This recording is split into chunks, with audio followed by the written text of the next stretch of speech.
ஞாபகமாவே இருக்காரு. ரோட்ல கண்ண முடியும் கரண்ட் போறதே கிடையாது. கண்ண முடியே போல ரோட்ல கூட பாக்குற மாதிரி அதை பார்த்தா ஒன்னும் பார்த்த மாதிரி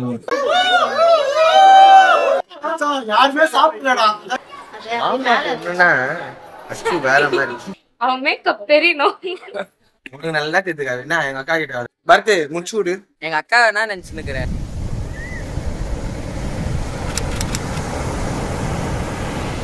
நானே வாரேன் மீண்டும் வருவேன் மாலை மாற்ற உன்னை